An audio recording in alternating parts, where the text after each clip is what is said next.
How's it going, everybody? We're back working on the Jeep truck. Got a couple of theories, but the first thing that I want to test is swap out the alternator for the one that I ripped off of my other truck that I have. Probably end up leaving this one on if it ends up being okay, just because I did notice that the alternator that I took off is 160 amp versus the 125 that's on here. I should probably have 160 amp on both of these, but as far as like continuous use, I would say having a higher amperage alternator on the truck that runs the hydraulic pump for a snowplow as well as the spreader is probably more beneficial than for the hydraulic motor that runs the dump on the other truck, because that it does run for a minute or so at a time and then you're done, versus this, kind of has a continuous run, especially with the motor on the spreader. So let's dive in. Learned some lessons and also did not learn some others.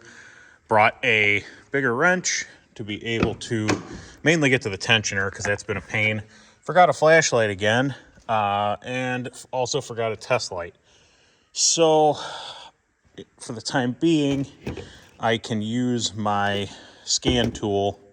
I don't like that sitting there. It's going to go over here. I can use my scan tool. That gives me battery voltage. It's not ideal, but it's better than nothing. So, gonna throw that new alternator on and pretty much go from there. But really quickly, the theories that I'm talking about. The biggest one that I have, I don't know if I did that good of a job explaining it at the end of the last video, but this battery is new, but because of the charging issue, this battery started to run down to the point where my interior lights, my gauges, and everything started to kind of dim. Fair enough. Okay. From there, I decided to hook the jumper cables up to the Ford, and that was fine. That got us by. And then after the video wrapped, I ended up sitting here with the truck running for 15 or 20 minutes, with the main goal of trying to see what would happen with the temperatures. So if anybody is familiar with these and thinks I'm over the target with this assumption, please let me know. But with proper voltage going to the battery, I heard the fan kicking on and cycling the way it should be. So I don't know the circumstances that the truck overheated when it was tested. So there is a possibility that the main issue was that there was not enough battery voltage to actually run the relays. I don't know what the reference voltage is on them. If I haven't said it before, I'll say it now. I'm horrible with electrical. So I'm just kind of winging it and watching other YouTube videos. But the goal is, if that alternator is in fact the problem and the new one proves that, then from there, we'll essentially be able to throw some plates on this and go take it for a drive, because I'm essentially going to assume that the overheating issue was in fact part of the lack of a good battery voltage. And really the only way to test that is to just drive the damn thing, because it's sitting here in a barn that's 22 degrees isn't going to do much. It's like 34, 35 outside. So just getting some load under hood temperatures built and just driving it, I'm hoping to be able to really see what's going on. From there, I can even put a plow on the front of this and run it halfway so that my radiator flow is blocked to some degree.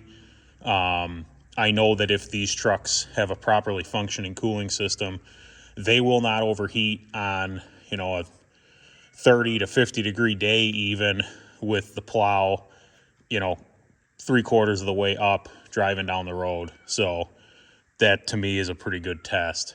So we're going to hop into it. All right, so we have updates. I installed this new, used, borrowed 160 amp alternator and went to go start the truck and still no power. And like at this point, all right, well, there has to be some sort of a wiring issue. And I apologize for not getting the camera and getting everything all set up so I could show you, but I just got ahead of myself. Let me cover this so you can see it. So leaving the alternator, there is probably not be able to see it. I already threw this cover back on. There's the charging wire that comes off the alternator runs up, and it is this wire right here, and it goes into this distribution block. It's a 175 amp mega fuse that essentially keeps everything kosher on both sides of the battery. If you can see the electrical tape on that wire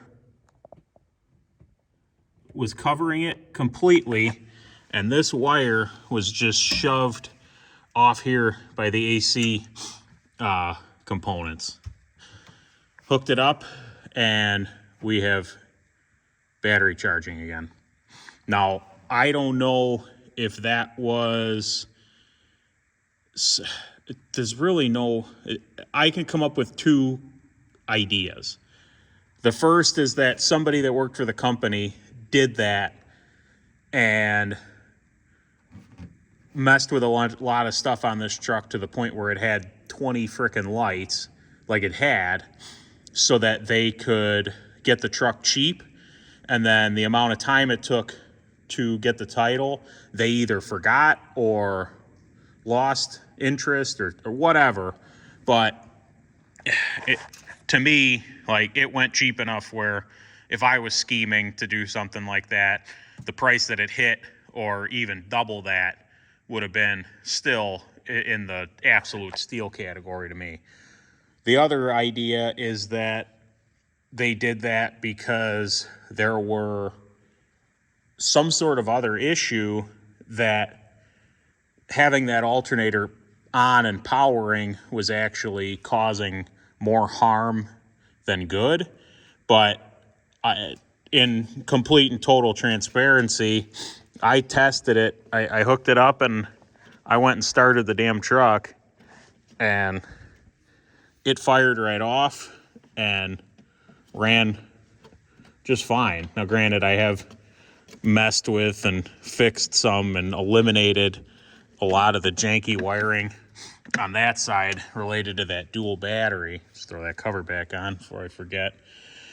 So at this point, you can see here, all of our plow stuff is eliminated. And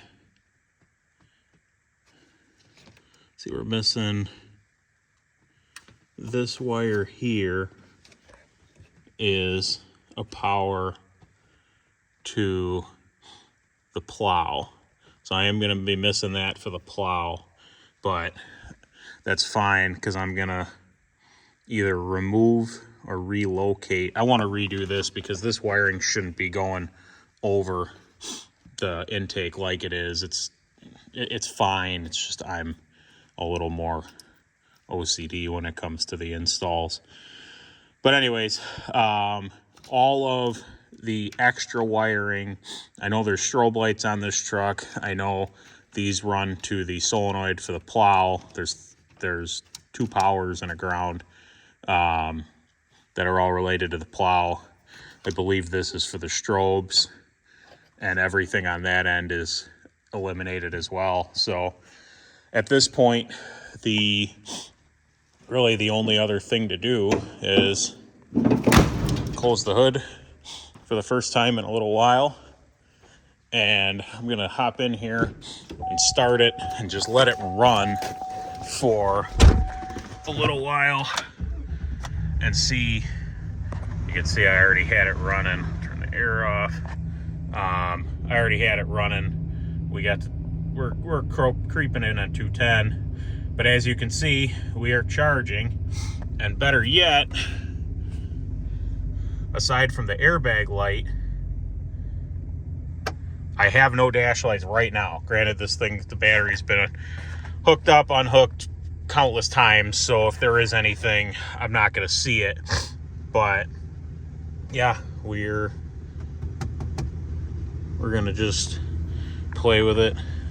I know I tested the four-wheel, but I was wondering why that light wasn't on. That's probably just a little dead light. Cool. So I'm just going to let this thing run for a while, get us up to 210, and then see what happens, and hopefully be able to go take it for a drive.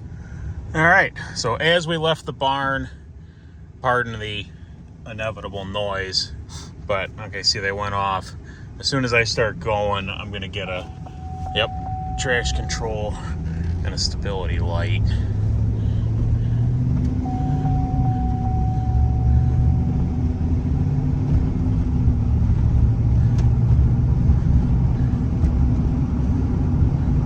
No, they're just going to keep going.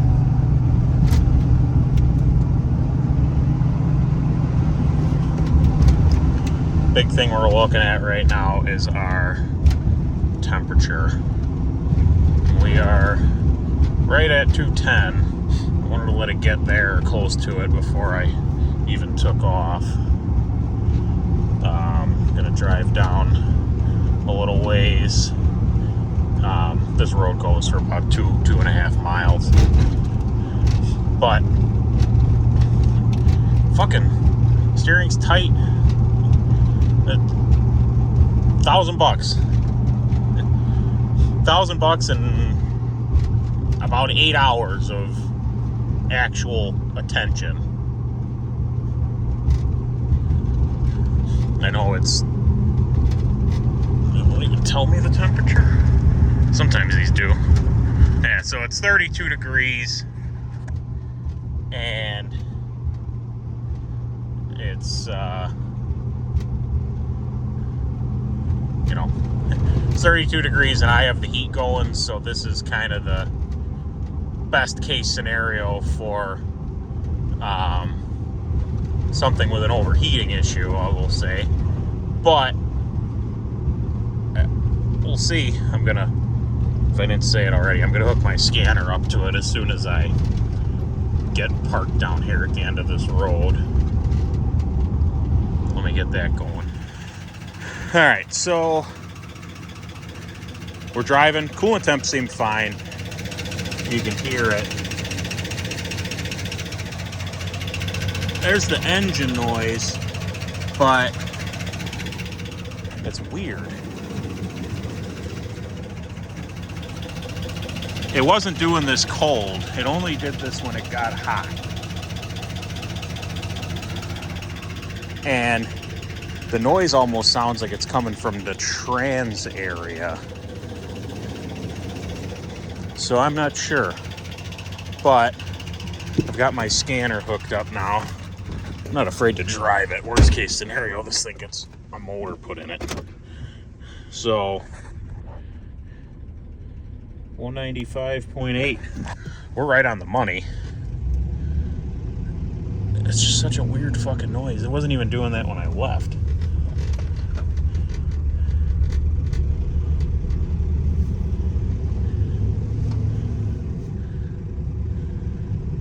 Hopefully I can hear it. I wonder if it changes with...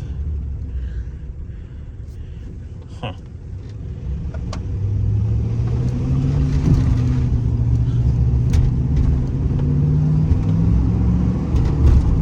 Third. Fourth.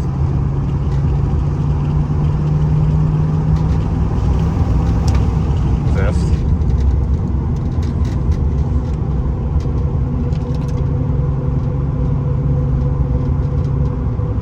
Sixth. We have all our gears. It's just such a weird noise. Oh, well, my coolant temp are cooperating, I'm just gonna go put some miles on this thing, and God knows how long it's been sitting. Just knock the dust off the brakes and just give it a good little test. So probably wrap this one up here. We made some definite progress. We're driving down the road, and I can't really give a definite answer on my overheating issue, but when I'm sitting, I'm at 195, and right now that I'm doing 55 miles an hour, I'm sitting right at 191. So I don't want to go too far out of plates or anything on this yet, but so far, with the price of a new truck payment, if I was able to go drive this thing for 2 months and then the engine finally gave out, I'd definitely be ahead on a payment, and then I can put the engine on a credit card. Not that I would, but you could put the engine job on a credit card and pay it off in 8 months at $500 a month, figuring it'd be about $2,000 for a motor and $2,000 for labor, and yeah, you'd have a pretty presentable truck. I was just sitting with the cruise control on. So gonna end this one here.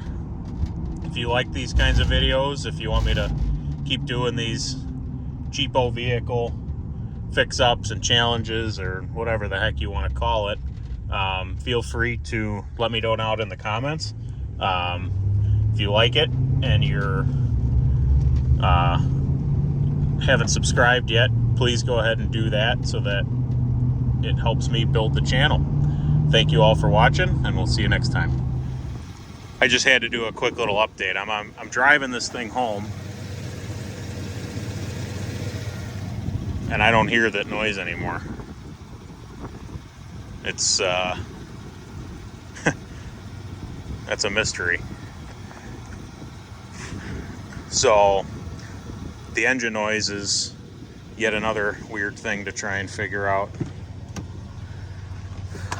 Well, thanks for watching. See you next time.